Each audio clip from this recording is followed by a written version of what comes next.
I want to welcome everyone to this PowerPoint. This is a PowerPoint on the 20s. It's part 2. And I want to talk a little bit about advertising. Advertising today is everywhere. We are saturated with advertising. Think about it. It's in the things that we hear, it's on our iPhones, it's in our Twitter feeds, it is in the movies that we watch. Product placement advertises goods, people pay for that. We are saturated. When I go to the grocery store, when I went last night, I looked down in one of the aisles near the soup, probably, and there, lo and behold, was an advertisement on the floor of all things. I was standing on it. So ads are everywhere. When did this begin? This sort of super saturation of our world with ads. Well, the 20s didn't begin it, but the 20s marks, I think, a period where advertising went rogue, where it took over in many ways. Remember, this is also the age of Sigmund Freud. This is the age when psychology is important, crowd psychology. How and why do crowds act the way that they do? This is the age of mass society, right? You have millions of people now flooding into the cities. How do you shape the mass mind? How do you encourage people to do what you think is in their best interest, but how do you get them also to do what is in your best interest, right? Which is to sell Lucky Strike cigars in this advertisement that I'm showing on this slide. You see the slide, take it in. You have basically a flapper, a woman, short hair. That's how you can tell she's a flapper. She's young, she's beautiful. Um, that sounds a bit like Scott Fitzgerald's definition of a flapper, someone who was young, beautiful, um, and amazingly charismatic, something along those lines. Anyway, in this advertisement, they're doing a lot of different things. And of course, that's true of advertisements today. You should always inspect, dissect, question advertisements. The ad celebrates smoking. It glamorizes, or it tries to glamorize smoking, and it tries to link this with something your book talks about, the new woman, right? The new woman of the 20s was supposedly a woman who had the new morality, right? A woman who could be unchaperoned in public places, who knew how to handle herself, who went to clubs, who smoked cigarettes in public, God forbid, and who more or less did as she pleased.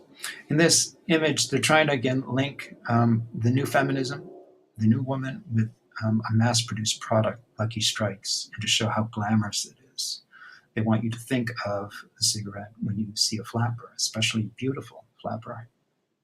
Notice the text at the bottom. It's toasted. The cigarettes are toasted. No throat irritation, no cough.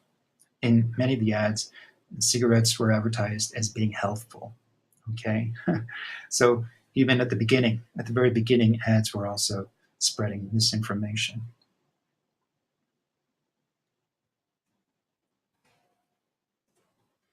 Advertising techniques were refined in this time, and they supported mass production and mass media.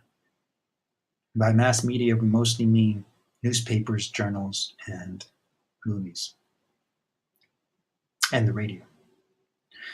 I want you to remember Edward Bernays. Bernays was someone I spoke about when we were talking about the Creel Commission in World War I. Bernays and others had the job of selling the war to Americans. And Bernays was important in creating the birth of scientific public relations, as he put it. Notice the sort of vogue that science had at this period. If you could attach or slap scientific on anything that you produced or created or tried to sell, that often improved the bottom line. More people would buy it. Modern advertising, using popular culture and celebrities to fuel consumption, began to take shape. That was something actually that had to be discovered. In other words, it had to be discovered that if you coupled your product with a celebrity, more people bought the product. Today, that's of course given. That's an axiom. We don't even think about it, but that had to be discovered. And so you'll see, for instance, the early Hollywood film idols and movie stars sell things like Listerine, cigarettes, perfume, what have you, cars. There are a lot of posters showing these people doing these things. In this case, Charlie Chaplin was a star.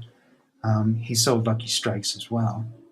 Mary Pickford and Douglas Fairbanks, a married couple, movie stars, sold and probably made more money through their advertisements than through their movies. The array of new appliances and consumer goods available at a lower cost also fueled consumption, of course. Price does matter, or today we would say price point. Businesses conquered the challenge of efficiently producing enough goods. So the focus was really creating demand.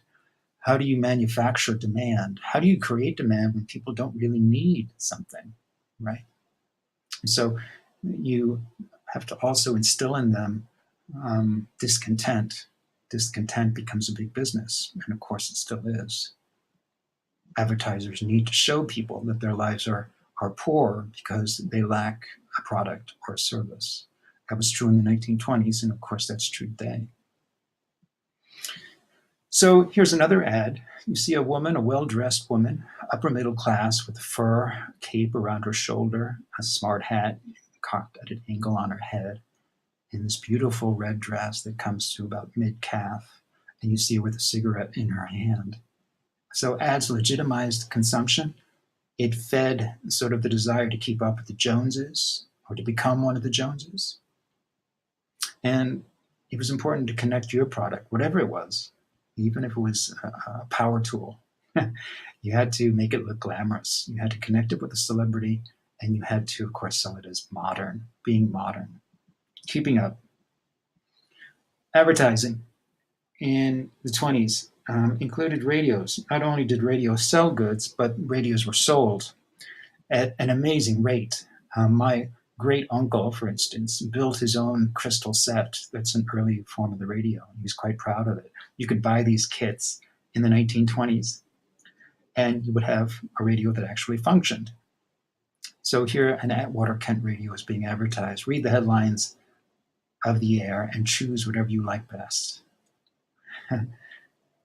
So advertising logic. See this ad, buy the radio. Hear more ads, buy more stuff. And in a sense, one fit the other. President Coolidge was in on this, of course. Everyone was. What was good for business was good for America. That's what the president of GM, CEO of GM said, right? What's good for GM is good for America. And Coolidge and really every good, true blue American believed that in 1926, mostly. Coolidge said of his time, it makes new thoughts. And he's saying this, by the way, of advertising. It makes new thoughts, new desires, and new actions. It is the most potent influence in adopting and changing the habits and modes of life, affecting what we eat, what we wear, and the work and play of the whole nation. That's a pretty powerful force. If you didn't know that it refers to advertising, I mean, what would you believe that that particular thing was? You may think it was Christianity, or you may think it was capitalism, one of these big isms, right? But no, advertising is what he's talking about. Mass production, he went on, and he said, is only possible where there is mass demand. Mass demand has been created almost entirely through the development of advertising. That was a bit of an exaggeration, because of course what also produced mass demand was mass production. Advertising ministers to the spiritual side of trade. It is all part of the greater work of regeneration and redemption of mankind. Now he's talking about advertising in a very religious way, right? Almost as if the CEOs are the preachers, the ministers of capitalist America in this sort of secular religion. So his words are important. Do they seem a bit exaggerated? Well, if they do, it only goes to show, I think, how people saw capitalism and advertising and mass production and Fordism, all of these concepts they saw as ushering a new day in not only American life, but in the life of the world. Because as America went, so went the world. One of the things that fueled that world was, of course, credit. As we said, it's one thing, of course, to have a bright idea and a good product, but it's another thing to actually make it available to people. Cars were expensive, even though the price of the car fell constantly. It was still sometimes out of the reach of the average American. And so to help them and to help many others, consumer credit was born. Wanamaker, a department store, in this commercial, in this advertisement, is advertising its consumer credit. It begins, a budget account at Wanamaker's is a thrift account because it teaches not only how to spend wisely, but how to save. See, that was important. It was important to overcome Americans' sort of reflex action not to spend beyond what they earned. That was a major hurdle for advertisers and those who promoted consumer credit. How do you overcome it? I can tell from my own experience, my grandmother, who grew up in the 20s, was actually a flapper and survived the 30s, the Great Depression. She was very tight with her money. She only bought what she could buy outright, and that was true of cars. It was true of furniture, and in many ways, she was a product. Advertising never quite conquered my grandmother. She was one of the few people whom it didn't conquer because it made quite an impact. But notice how Wanamaker is selling, though, buying beyond your means. It's saying that it's calling its accounts, now it's consumer credit accounts, thrift accounts. Now, what is thrifty about spending money that you don't have? Of course, there's not much about it at all. So again, there's a bit of misinformation here. But again, notice the attempt to overcome people's immediate reservations about using consumer credit and therefore buying these products. So the ad characterizes credit as a prudent financial decision and a way to gain instant gratification, both. You can have it all. As consumption became a hallmark of modernism, modernity, the reluctance to purchase goods on installment plans began to fade. People began to run up credit bills. This is the birth of the maxed out credit card. The automobile industry was one of the first to capitalize on the potential of consumer credit. Other industries quickly followed and took Ford's lead. Great change, however, whether it's consumer credit, flappers, bathtub gin. Remember, this was the age of prohibition as well. You still had immigrants, you still had cities that had their difficulties and problems. Science was a good thing, but many people were fearful of science. And in this slide, what I want to remind people of is that there was a reaction or a backlash to all of the change that I've just talked about. The prosperity didn't trickle down to all. The prosperity very much depended upon change, and very often quick, sudden, radical change. And there were groups, peoples, parts of the country that pushed back against that. In the picture on the left, you see a white nationalist rally in 1923. This is the KKK marching in uniform in the shadow of the Capitol building in Washington, D.C. You notice this man on the right in that image holding an American flag. Americanism, nativism, discrimination against immigrants, fear of change, all of these things were at play in the 20s, which makes, again, the 20s, in many ways, a foretaste. It gives us a foretaste of events today, and that's what the image on the right is meant to show. This is an image that was taken last year at a white nationalist rally in Charleston, Virginia. You see men with torches, this man shouting, another man here on the right looking rather smug, confident. This was unprecedented, this rally, and no doubt you heard about it in the news when it occurred. We also live in a time of course, radical change. We see the same sort of cultural conflict now that we saw in the 20s between those who embraced change, who tended to live in cities, and those who were skeptical of change, skeptical of outsiders, and fearful. And those people who tend to live in smaller cities and in the countryside. And today we go by sort of the easy phrase, blue and red states. Okay, they didn't have that phrase back in the 20s, but it applies, I think, to a similar phenomenon. Sacco and Vanzetti were two anarchist immigrants who came to the United States, and they, in many ways, embodied many of the tendencies, the fears, the hopes of people at this time. In 1920, there was a robbery, a payroll robbery in Braintree, Massachusetts. These two men were apprehended. They were charged with the crime. They denied that they had committed the crime. What they didn't deny was that they were anarchists and that they were immigrants. And they pleaded innocence. And the trial was important for many reasons. One, outside of just the bare facts, which, by the way, would suggest that these two men probably didn't commit the crime they were charged and convicted of. It also tapped into, I think, a general fear in the American public of outsiders, of immigrants, of anarchists. In the American mind, anarchists, communists, socialists were all, I think, very similar, and they were all, in their minds, enemies of the state. Anyway, Sacco and Vanzetti, who could barely speak English, Italian immigrants, radicals, were tried and convicted. They appealed their case, were tried again and convicted, appealed it again and again, until finally it went to the Supreme Court.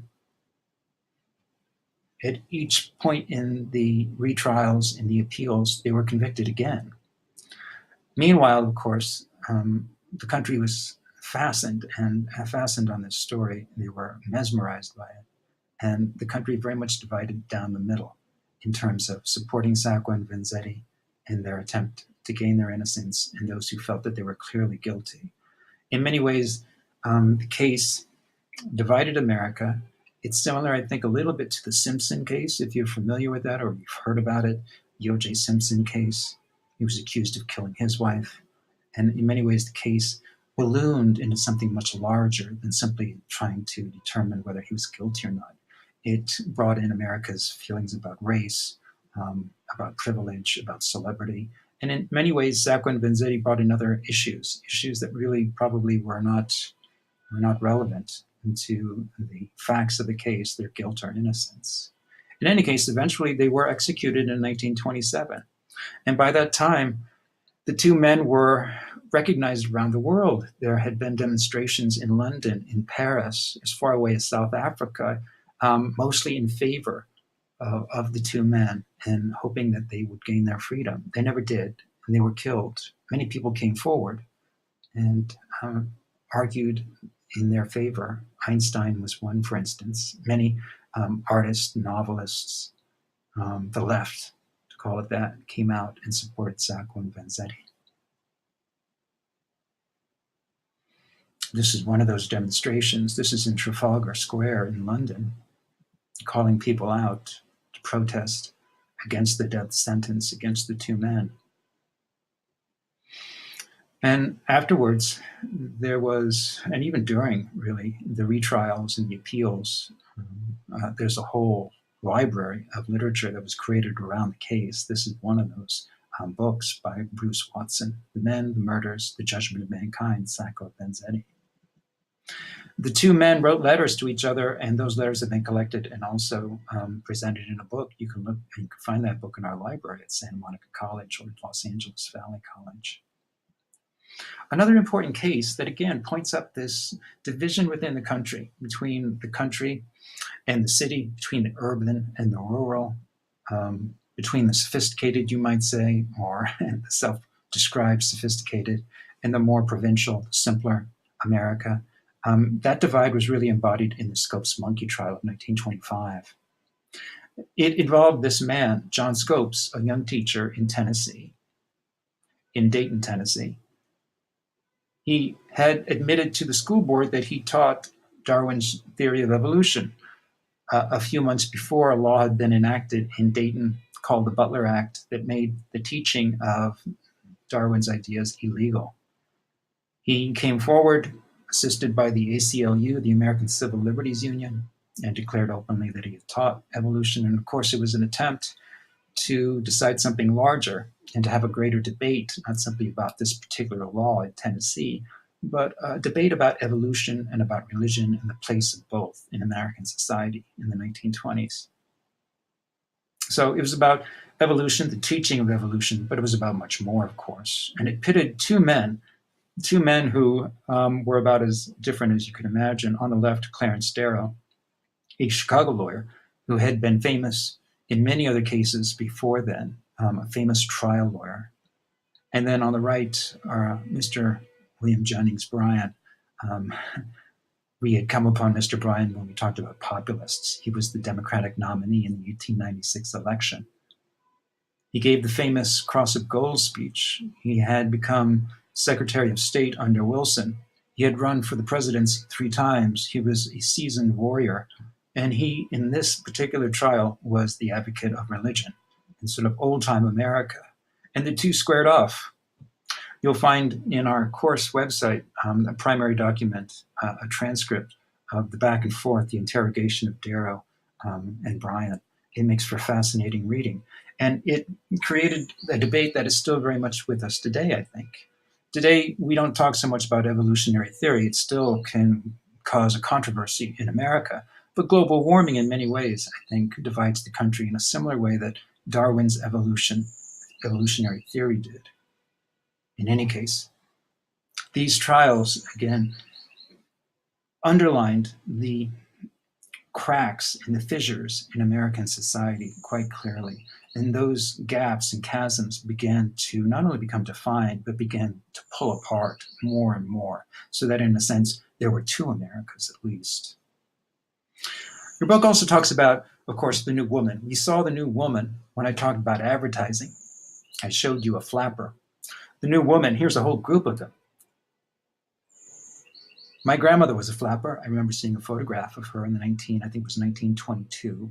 I didn't even recognize her at first when I first saw this photo. I asked, who is this smart looking woman with her cap on, brimless cap, dress that went down again to mid-calf. Now remember, mid-calf was just dangerous.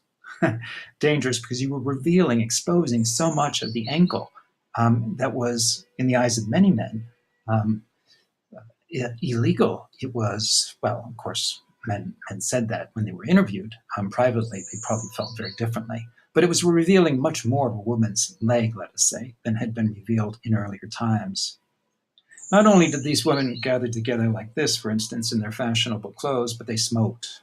And again, smoking was considered to be something only an ill-bred woman did.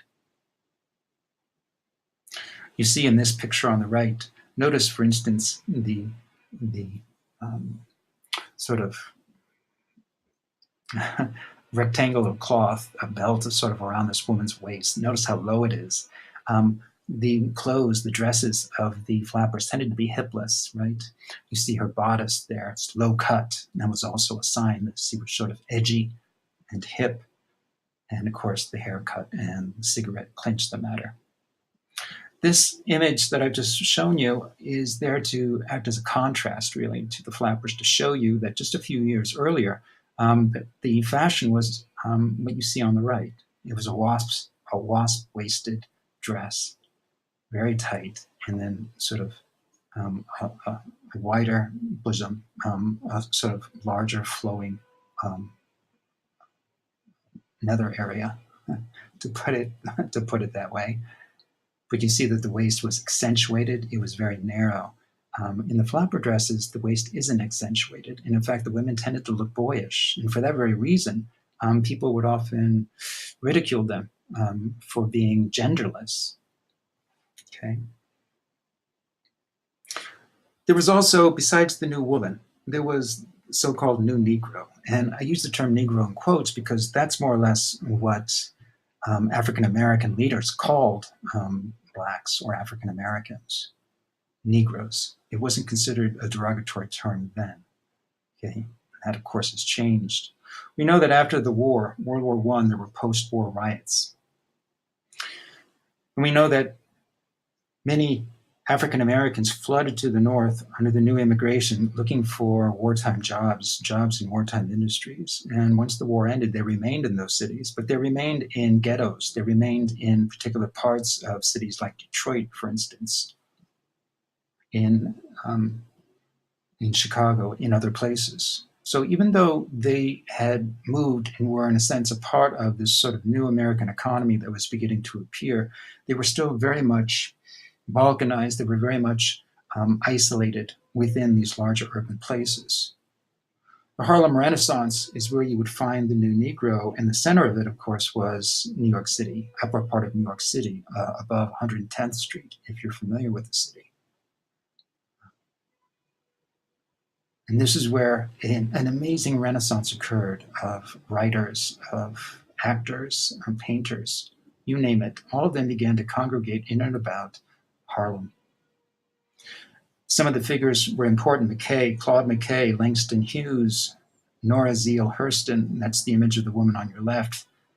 All of these people made Harlem a happening scene, a place of creativity and new life, and also a sort of a new identity for African Americans and a sense of importance in American culture. The most important work that Nora Zeal Hurston wrote was Their Eyes Were Watching God. Langston Hughes, of course, a great poet. His poems are often quoted, especially when talking about the civil rights movement. And then we have to talk about Negro nationalism and Pan Africanism, because at the same time that there was this sort of creative renaissance, there was a political renaissance as well. Marcus Garvey, a Jamaican immigrant, for instance, came to the United States and very quickly realized, or believed he realized, that blacks and whites in America were not going to be able to live together. And so what he advocated was sort of a back to Africa movement. And he believed that the African diaspora, as he called it, this sort of flight or kidnapping of Africans from Africa to other parts of the world, that could be undone in a sense, right? And that they could be brought back and recolonized to Africa. This would be to their benefit. They would then be able to create communities, black communities that benefited African Americans or Africans. Okay, so Negro nationalism, Pan Africanism. Marcus Garvey is often seen as sort of a grandfather, a father to Malcolm X later on. Du Bois, rather, is important also in this debate. Remember, Du Bois was one of the first sociologists, African American sociologists at Harvard. He was a man who helped found the NAACP. And he's going to be important too in arguing that for African Americans to truly thrive, they have to create their own independent, autonomous communities. Eventually, of course, he'll follow Marcus Garvey. The two men are very different, and they were often critics of each other, but he does agree that African Americans should return to Africa if they want to gain true independence. So Marcus Garvey, back to Africa, black autonomy. Jazz, what can we say about jazz? You really can't convey what jazz is through images. This is the Jazz Kings in 1923. And many people believed that with jazz, this sort of hybrid of various musical traditions, that you had the end of the world. In other words, this was degeneration. This was decadence. Other people, of course, saw jazz as exactly the opposite. It was freeing music. It was freeing the instruments and those who performed the instruments, who played them. It freed them and allowed them to make life-affirming music. The Jazz Kings were one of the most popular bands. Of course, jazz is going to meet the same fate that rock and roll would. That is, it's going to be co-opted by white performers, by white players, Benny Goodman and others. But jazz is still very much with us. I'm going to leave it there. I'm going to have a third part now to this lecture, and we'll pick it up. And when we do, we'll finish up and we'll talk about the politics of the 20s. We'll talk about the presidents, some of their policies at this time. So stay tuned.